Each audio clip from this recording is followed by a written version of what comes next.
нашата рецепта от етнокухнята на Регионален исторически музей Бургас. Времето захладня и няма нищо по-вкусно от сладка закуска сутринта. Този път закуската ще ни приготви Нетка Стоянова от квартал Долно Езерово. Ще ни приготви едно гюзлеме по традиционна стара семейна рецепта. Какво се слага вътре, ще ни разкаже самата тя. Благодаря. И аз искам да ви приветствам с добре дошли. Дано да ви хареса това, което правя. И да го правите и за вашите деца, а и за вас. Значи, гюзлемето е много стара рецепта. Аз го знам от моята свекърва, а тя от нейната. А откъде идва гюзлемето? Ще ви кажа, че нищо, че думата гюзлеме е турска, но моите прародители са били в село Тарфа. Още съществува това село и оттам при идването си при турска територия, Тарфа, селото съществува и сега и при преселването си към България са принесли и много от рецептите. Мога да ви кажа много рецепти, то гюзлеми, то скомбус, която също е много стара рецепта, никъде тук не се прави, освен в нашия край. Скомбуса, само с 2-3 думи, преди да започна гюзлемето, се прави от сухи плодове и сушени, защото едно време това е било препитанието. Круши, сливи, ябълки, всички плодове. Сварява се компот и след това се слага варена тиква.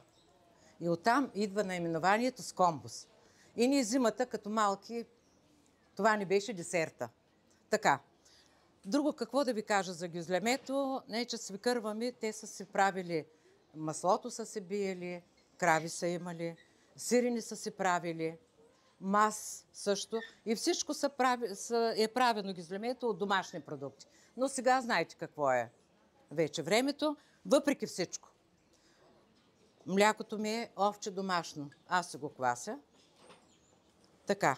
Плюс това, не знам дали сте чували за пестил, който също аз се правя. Пестил. По-нататък, ако имате интерес, ще ви обясня. Така, почвам с гюзлемето. Поред на това, ето ви продуктите. Не знам с господата от дали разбират, ако някой им превежда. Така, слага се купче мая. Ето. Купче мая. Жива мая. Слага се една супена лъжица сол върху маята.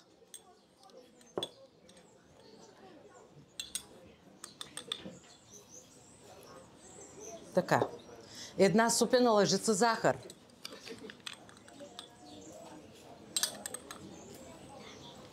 Така. Олио от 3-4 лъжици. 4 лъжици олио.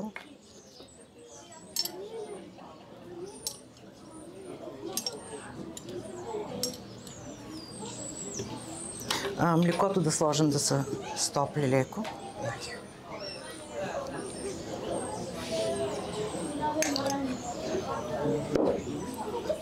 Четири лъжици кисело мляко. Овче.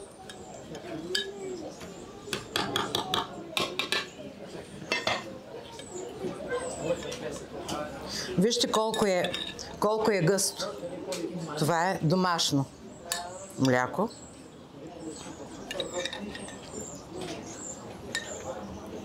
Така. 4 яйца. Яйцата също са домашни. Не гледайте, че са в такава опаковка. Яйцата са домашни. Една хартийка.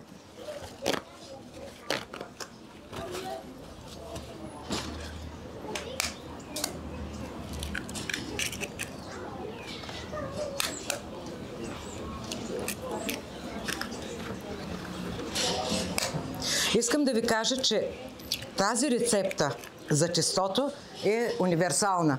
С нея може да правите баници, може да правите тутманици, гюзлеми, но това е най-хубавото тесто, което аз го знам. Така че може да си го запишете и когато правите нещо тестяно, да използвате тази моята рецепта. Така. и около 250 мл топло. Стоплило ли се? Добре. Ще разбия малко маят. Прясно мляко се слага. Ако времето е така да се затопли още малко, понеже трябва леко да втаса, но докато го меся и докато го разтоквам, то почва да втасва. Толкова е хубаво това тесто. Да не стане много горещо.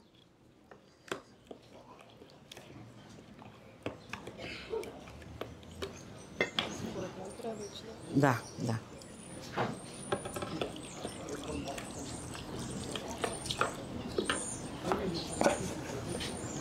А после ще разтопим в това. Така. Изчакваме всичко да се разтопи, маята най-вече и другите продукти, те се разтварят.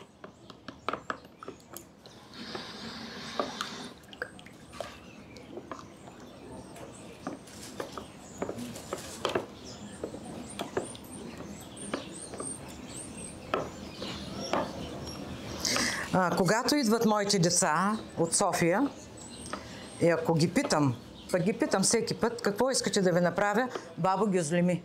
А пък като всяка баба, не ще децата и да останат гладни. Предполагам, че тук много баби има. Всичко възможно ще направите да нахраните внуците си. Независимо дали са 2, 3, 5 и 10. Когато беше заговезни, разказвам ви, защото докато се разтопи тук всичко, бях поканена в училище на заговезни.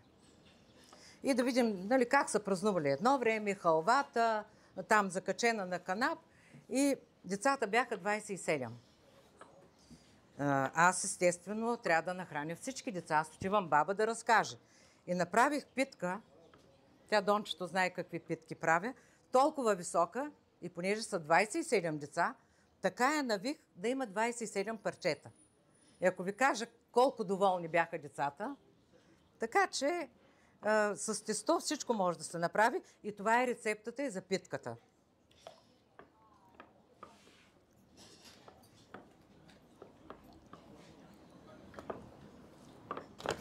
Така, почваме да слагаме брашното.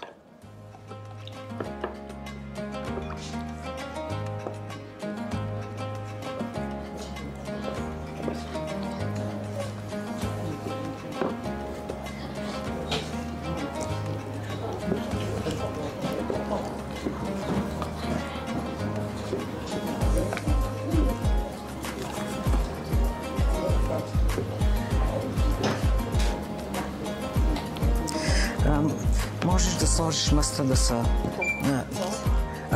Не цялата. Сега ще. 3 големи лъжици.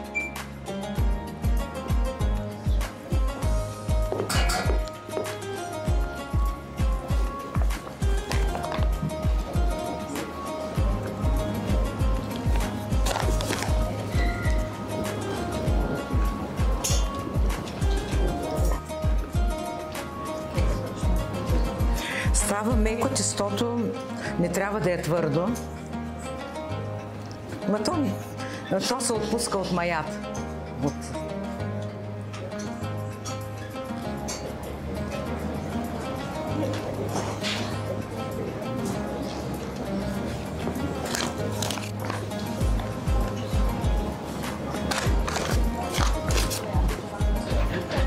Сега почваме вече с ръка да може да...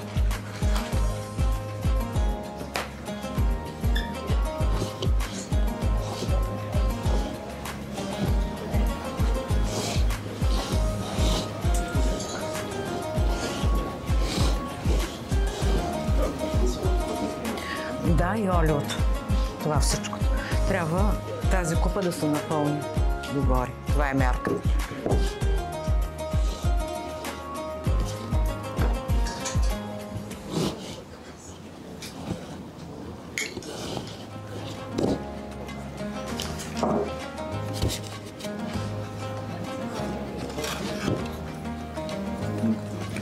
Малко повече от половина.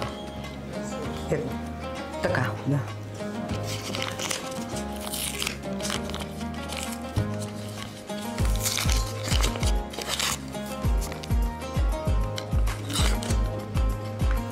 Изсипваме го на масата и почваме да си го месим.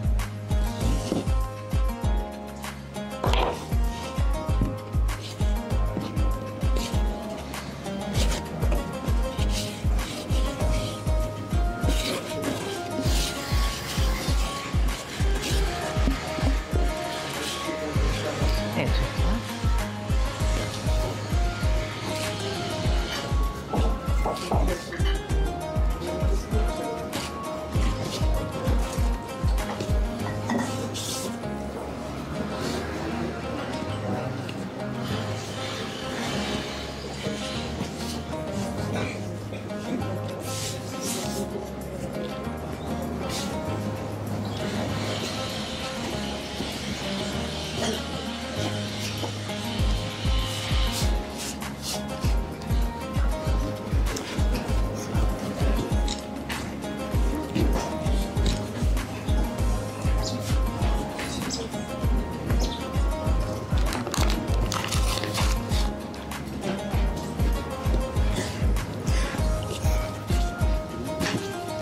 Сега в домашни условия може това да се остави и да втаса малко. Някъде към 40-51 час примерно, но тук, понеже нямаме такова време, и веднага ще почнем да ги правим.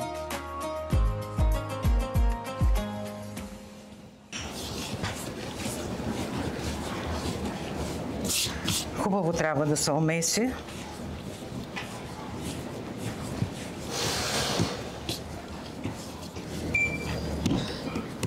Ето при каква, вижте колко е мекичко.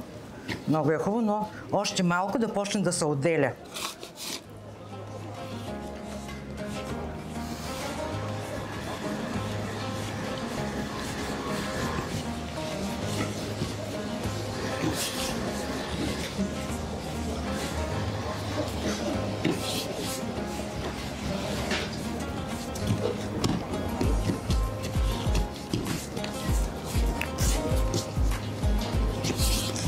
Даже лекичко става на шупли. Това показва, че тестото е годно вече за обработка.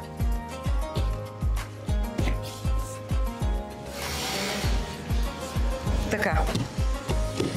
Това е само да се измия. Така. Тестото ни е готово. Леко топло. И разделяме, трябва да го разделим на 12 топки.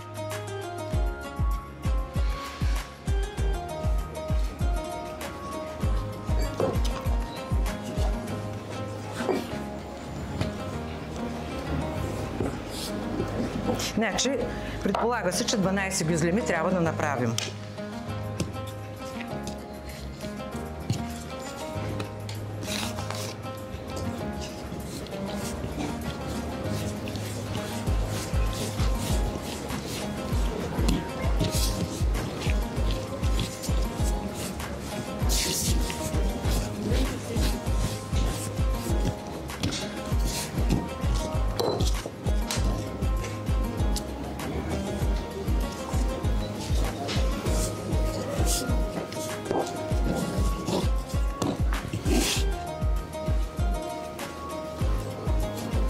Сега, ако е топло времето, както предполагахме, че ще бъде, малко духа вятър, но няма значение, пак мисля, че ще станат.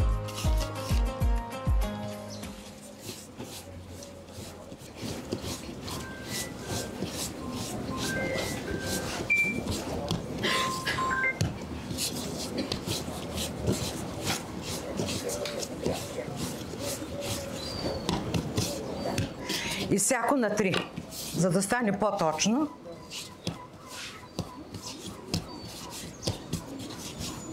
Правя така и разделям.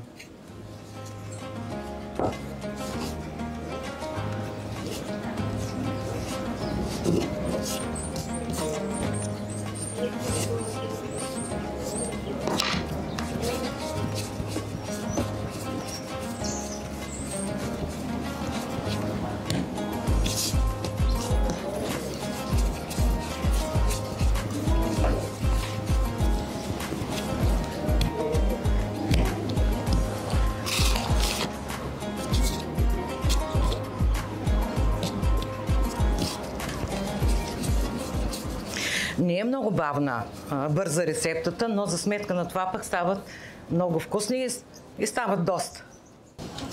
И всъщност това е заготовката за гюзлемите. И сега вече идва истинската направа, която е хубаво да видите как става.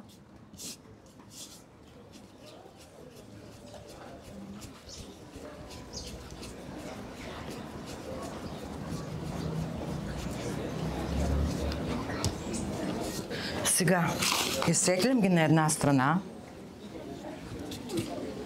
защото тук ми трябва да е освободено местото за като ги разтоквам и ги слагам едно върху друго.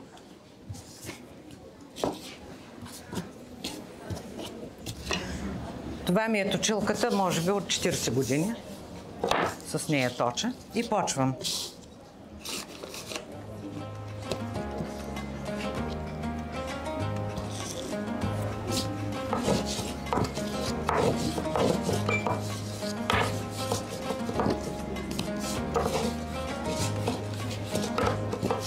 Най-напред на такава големина, около 15 см в диаметър, и тук може да видите как става на шуплечки вече.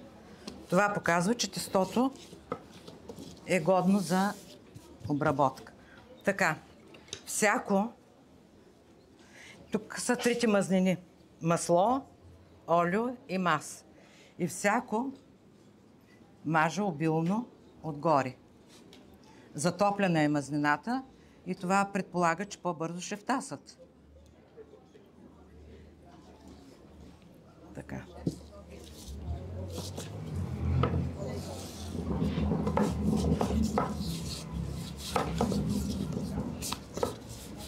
Точат се 2-3 пъти. Като се сгънат, после пак и накрая вече тигана трябва да е готов. Ще ги направим на купчинки по 6. 2 купчинки ще станат.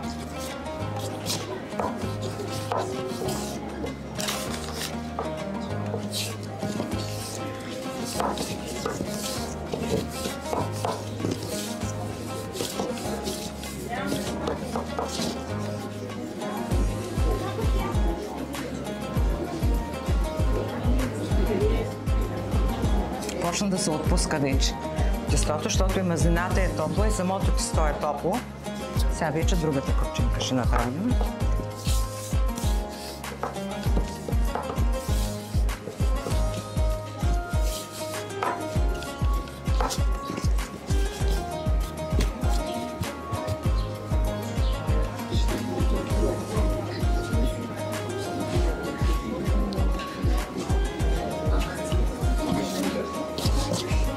Даже и тези се отпускат. Въпреки че времето малко е по-хладничко, но присъстващите имат късмет.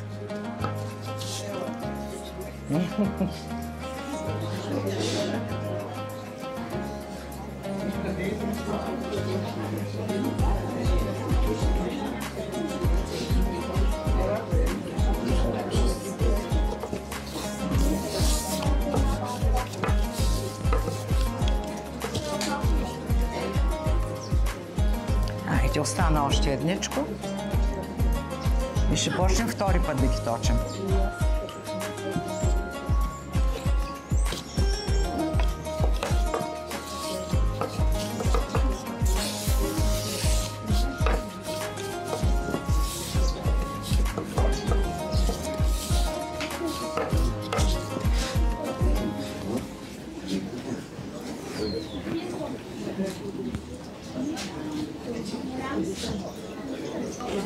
Така.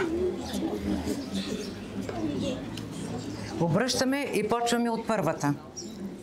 Тя е достатъчно омазнена. Точим.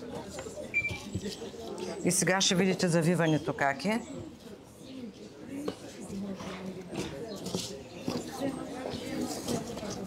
И свиваме като на плик. Така. Така. Така. Пак мажем.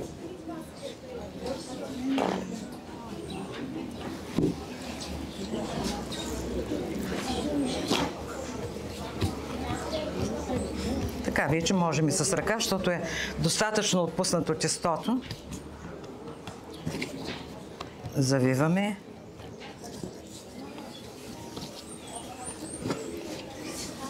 Върху него. Върху първото.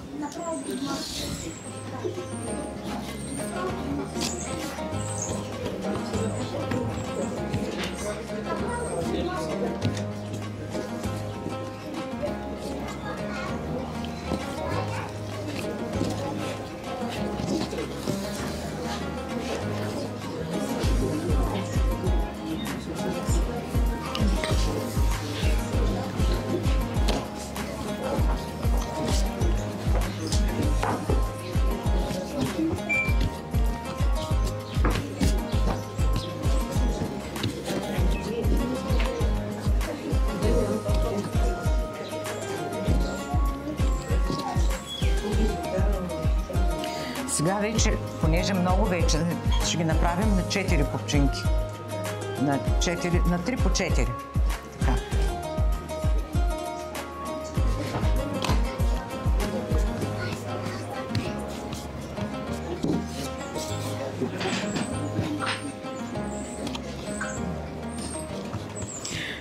Тази рецепта имах удоволствието да се запозная с министъра на културата Петър Стоянович. Той тогава, преди 5-6 години, тогава той събираше стари рецепти да се издаде. Първата книга ли беше, втората не знам. И по някакъв начин там разбрал, че има такава рецепта за гюзлеми. И намериме, вземе в София и там при него я правих и в книгата ми има и рецептата за гюзлемите.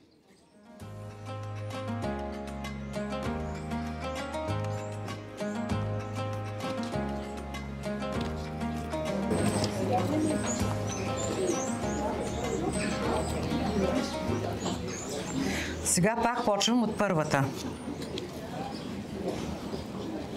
Тя най-дълго е стояла в мазнина. И почвам пак да я разточвам.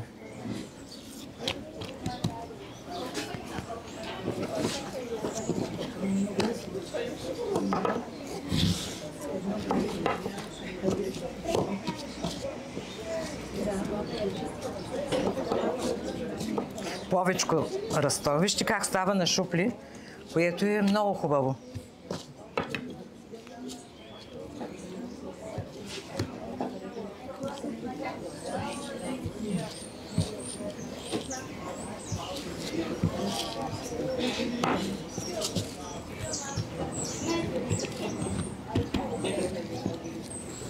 Мажа и сгъвам. Пак по същия начин. 3 пъти. Бавно става, ама за сметка на това пък.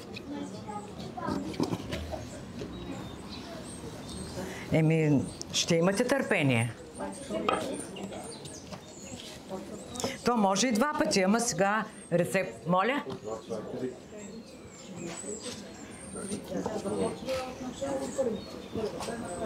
Да, пак от първата почвам. Да, и после още веднъж. И още веднъж. Да, и свършваме. Това е. И след това вече ще включим тигана и сме готови. Това така става хем много лисно, хем много крехко, понеже има и масло, и маси, и олио, да.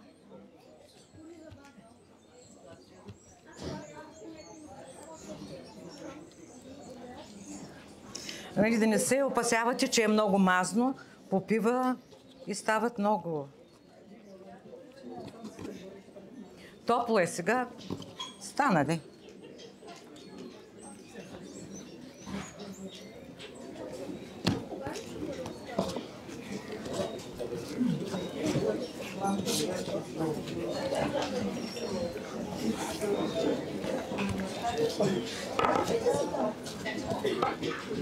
Но повече от час и половина не отнема. Така че спокойно.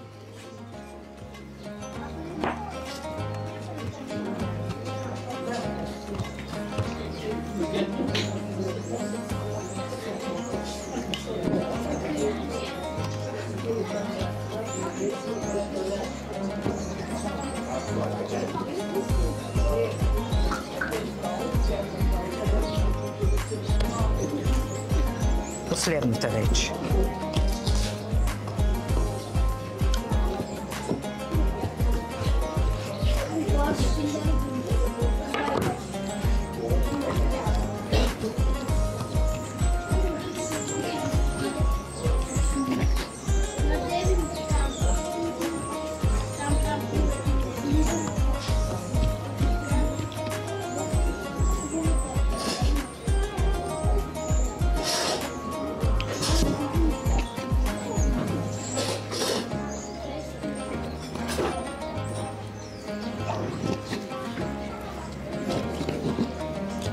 Така. Готови сме. Сега вече почваме пак от първата. Вижте колко е меко. Сега вече трябва да го разточим на правоъгълник.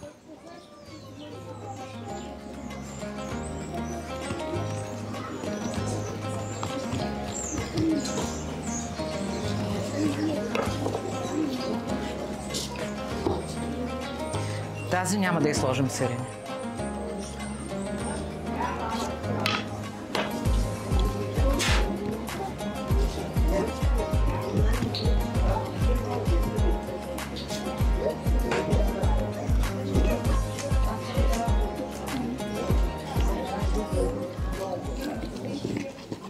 Пак я оставаме малко. Ето това представлява гюзлемата, преди да я сложа сиренцето вътре. Ей така надълго. И пак се ги... Знаете, още ще втасат.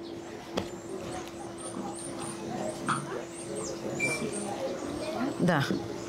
Може малко да натрушиш.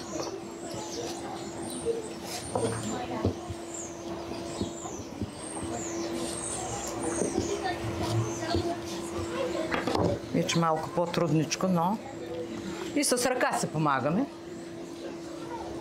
То понеже е тестото много мекичко и много хубаво се работи с такова тесто.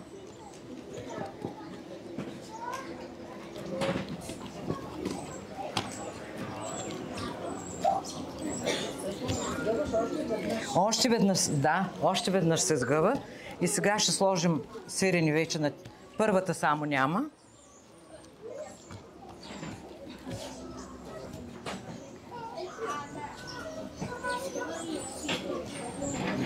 Или може и без сирени да се правят, но там вече е въпрос на предпочитание.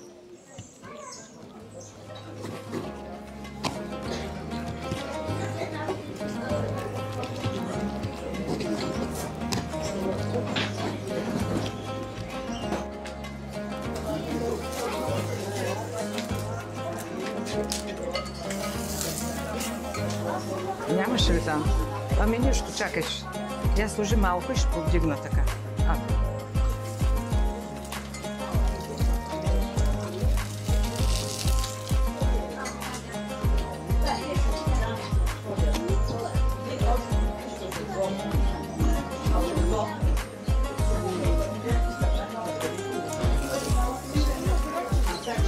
Чакаме. Почти сме накрая вече да се кусати. Така. Добре. Да. Стават.